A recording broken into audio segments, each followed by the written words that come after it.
नमस्कार दोस्तों, स्वागत आप सभी लोगों का हमारे चैनल देश के चैनल आपका अपना चैनल। मैं आप लोगों को बताना चाहूँगा कि जो रक्षाबंधन का त्यौहार पर मनाते हैं वो क्यों मनाते हैं। उसके पीछे अपने हिंदू धर्म के अनुसार काफ़ी कथाएं चल रही है, तो उन्हीं कथाओं में से मैं आप लोगों को कुछ कथाएं हैं वो आप लोगों को यहाँ बताना चाह रहा हूँ। आप सभी लोगों ने राजा बलि का नाम सुन रखा होगा, उनके बारे में आपको थोड़ा बता दूँ। जो कि दानवों के राजा थे, जो भक्त प्रहलाद थे उनके पौत्र थे। राजा बलि ने तपस्या करके भगवान विष्णु की तपस्या की और उन्होंने भगवान शिव की तपस्या की। भगवान शिव की तपस्या करके उन्होंने काफ़ी अलौकिक सिद्धियां हासिल कर ली थी। हुआ ये कि जो राजा बलि थे उन्होंने 101 अनुष्ठान करने का प्रण लिया था।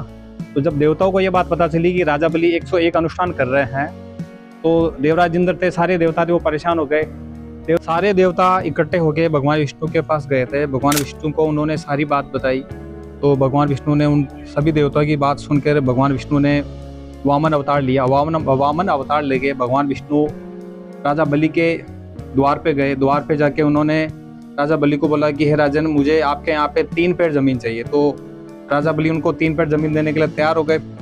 भगवान विष्णु ने फिर अपना जो दिव्य अवतार था वो लिया। दिव्य अवतार लेके उन्होंने जो शरीर का जो आकार था उस आकार को बढ़ाया।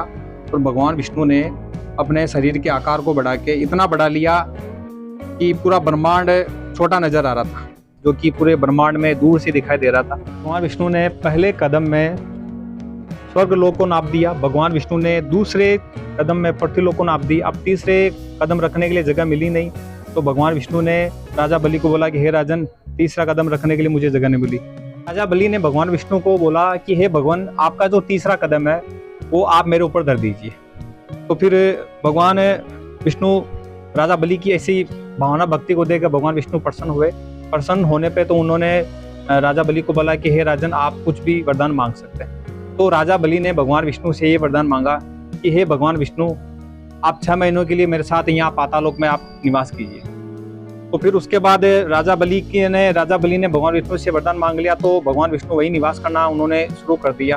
काफ़ी दिनों तक भगवान विष्णु जब वैकुंठ लोक नहीं गए तो माता लक्ष्मी जी को काफ़ी चिंता हुई। तो माता लक्ष्मी जी भगवान शिव के पास गई, जो कि साक्षात आपके यहाँ विराजमान हो रहे हैं। तो भगवान शिव के पास से जाने के बाद माता लक्ष्मी जी को भगवान शिव ने पूरी कथा बताई कि देवी ऐसा कुछ हो रखा है विष्णु जी के साथ में। तो फिर माता लक्ष्मी जी एक साधारण स्त्री का रूप लेके पाताल लोक गए और राजा बलि के पास गए। राजा बलि के पास जाने के बाद में उन्होंने राजा बलि को राखी बांधी। राखी बांधने के बाद राजा बलि ने उनको वचन दिया कि हे देवी, आप मेरे से कुछ भी वचन ले सकती है। जैसे ही राजा बलि ने माता लक्ष्मी को ऐसा वचन दिया, तत्पश्चात माता लक्ष्मी जी उन्होंने अपना जो दिव्य रूप था वो ग्रहण कर लिया। ग्रहण करने के बाद फिर उन्होंने राजा बलि को यही बात बोली कि हे राजन, मैंने आपको भाई मान के राखी बांधी, तो आप भी मुझे वचन स्वरूप कुछ दीजिए। तो राजा बलि ने उनको बोला कि हे देवी, मांगिए, आपको क्या मांगना है। लक्ष्मी जी ने राजा बलि से वचन स्वरूप ये वचन मांगा कि भगवान विष्णु की विदाई के साथ मेरी विदाई होगी। इसी के उपलक्ष्य में ये जो रक्षाबंधन का त्यौहार है ये मनाया जाता है। और ये जो रक्षाबंधन का त्यौहार है ये भाई और बहन के प्यार का प्रतीक का त्यौहार है। इस दिन अपन बहनें होती है जो अपने भाई की कलाई पर रक्षा सूत्र बांधती है। काफ़ी सदियों से चला रहा है और अभी भी चल रहा है और आगे भी चलता रहेगा। तो इसी कहानी के साथ हम आप लोगों से विदा ले रहे हैं और आप अगले नए व्लॉग में आप लोगों से फिर मुलाकात होगी। तब तक के लिए नमस्कार, जय श्री राम, जय श्री कृष्णा। नमस्कार दोस्तों।